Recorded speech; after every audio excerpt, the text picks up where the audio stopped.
Winter break provides a rare 3 points and a clean sheet away from home for Everton FC.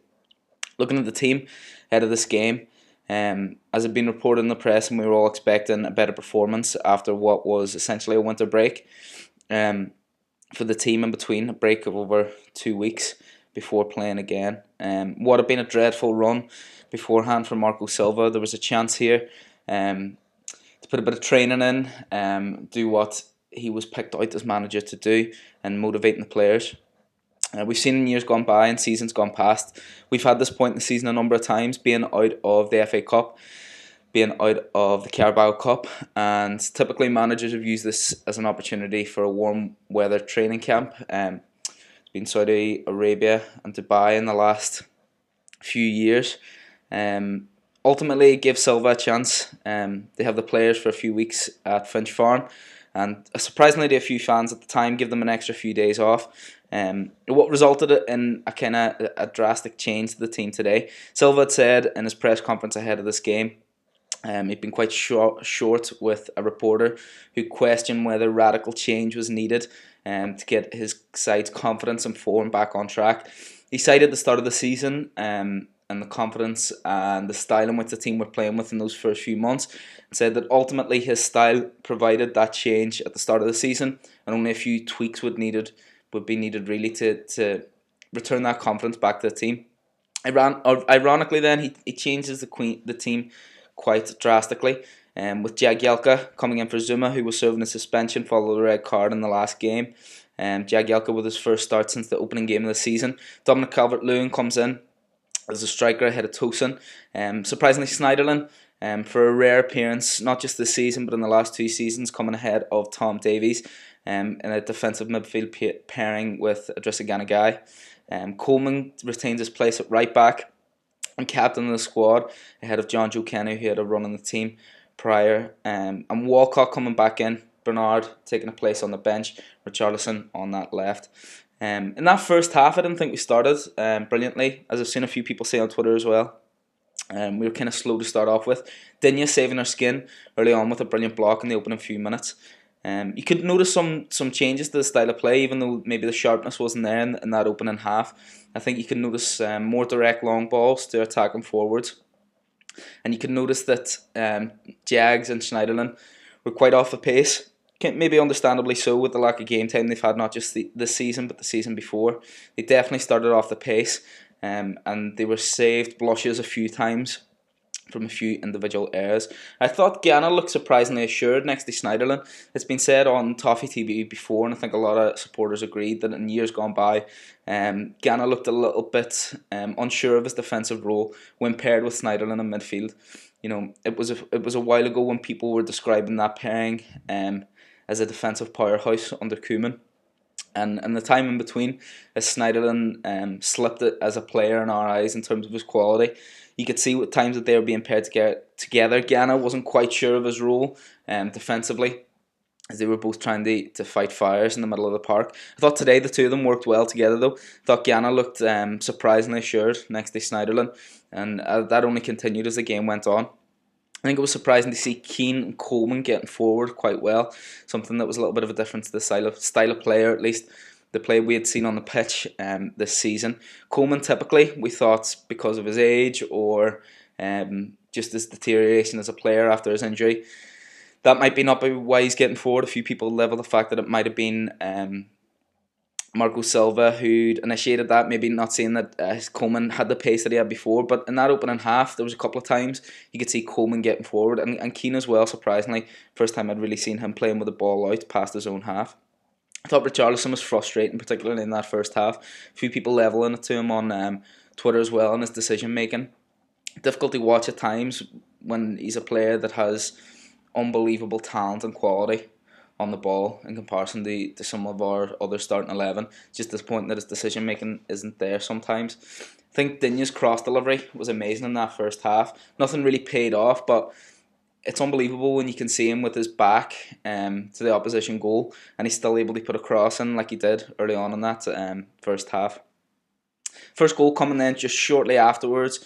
with Gylfi Sigurdsson in the 40th minute. Coleman getting an assist, again getting forward like we haven't seen him get forward at all this season. And Sigurdsson proving my criticism wrong in the last few reactions to games. I thought his finish was absolutely brilliant. And it continued on throughout the game, eventually with that scoreline. But just a really cool finish, really assured, and again just good to see Coleman getting an assist again, getting up to that right wing.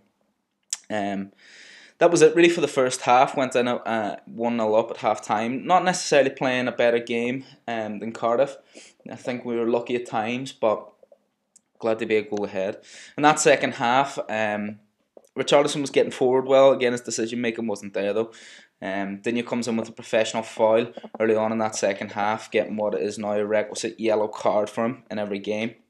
I think supporters will have a different view on that tackle depending on their outlook as an Everton supporter. Funnily enough, shortly afterwards and it was just before Richarlison came off for Bernard, I seen Silva shouting off that line. I remember going to see when Moyes was in charge, the way that when I was in the family enclosure as a kid, the way he could command a voice over the supporters, shouting Fatty and shouting Wayne. Louder than any of the supporters, even when the atmosphere was roaring at Goodison Park. I was surprised at times then in the EFL Cup matches that I went to see that Martinez wasn't quite as vocal from that touchline.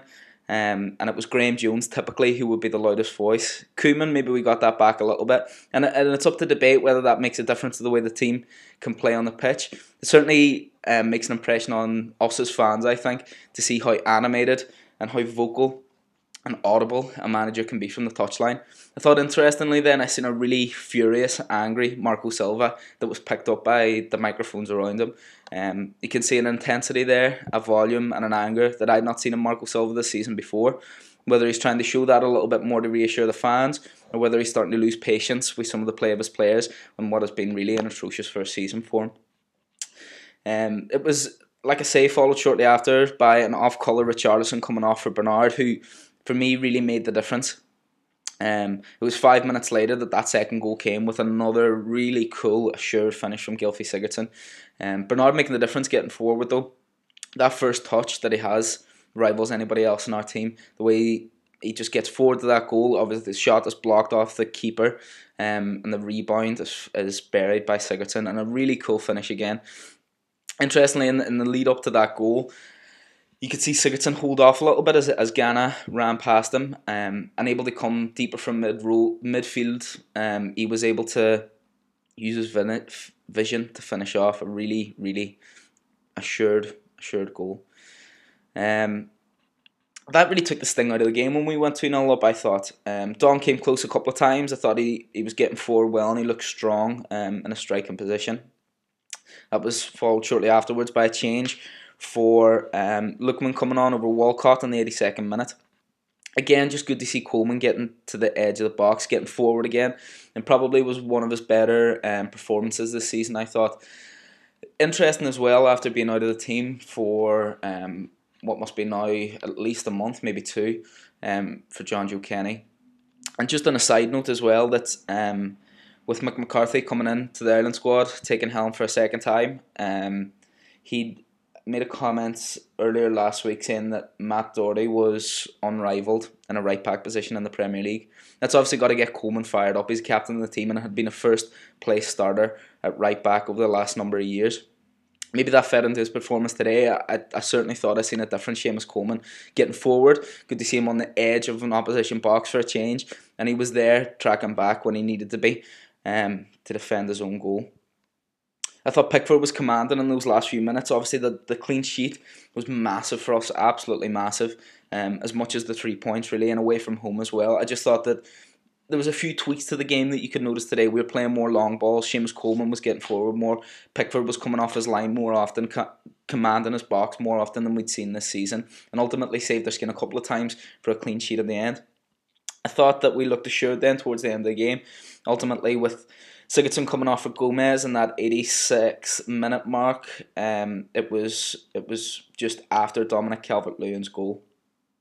Coming in the 93rd minute. It was a powerful run by Dom, doing what I thought you could see him do at times during the game today, and an assist from Ghana, getting his rewards for what was a good defensive performance, but I thought was able to get forward well, again today. Going back to that pairing of him and Snyderland, I think maybe he struggled to get forward, or the two of them could struggle to get a balance in seasons gone by in the defensive play and their attacking play. I thought the two of them worked really well together today. And what was quite a different starting lineup, two players that ultimately I don't think a lot of Everton fans would have expected to see play full 90 minutes again in Snyderland and Jagielka, helped us get a truly rare clean sheet and win. Not only this season, but in the last few seasons, getting a clean sheet, 3 goals and 3 points away from home has been rare. It means there's big questions to be asked over the starting lineup for the derby this week. Do Snyderland and Jagielka keep their places in what ultimately is our biggest game for the rest of the season? Our last chance to make it a season to remember. Our last chance for Marco Silva to make a real impact on the fans and what he's able to do and what's been a poor season. For me, I don't think Jagielka will keep his place. I could be wrong, but I think Zuma, or after finishing a suspension, or Mina coming back, hopefully after an injury, would take his place. I could be wrong though. It just seemed that they were both a little bit off the pace with a team like Liverpool, with the pace and the movement that they have, even though they may not be completely on form at the moment. I don't know if that could be seen as a risk to put Jagielka there. Ultimately, it was a response from Silva to the fans. They had a long winter break. They had an opportunity to have the team at Finch Farm to practice on some of the finer details, as Marco Silva said in his press conference, that have been missing, and the small margins, he said, that were missing in order for us to kill teams and win games. Ultimately, he's done that, and he's shown to the fans that given a bit of time with his team, given a little bit of extra time to impress on them his style, to impress on them what he was hired for, to be someone who is able to improve players greatly, and young players as well. Ultimately, he's come back with a win. I think Jagielka and Snyderland maybe were the leadership that we were missing in recent weeks with what was a particularly young but talented team. Really, really strong 3 points for us today. Clean sheet away from home, and exactly what we would have wanted taken into the derby this week. Let me know what you think in the comments.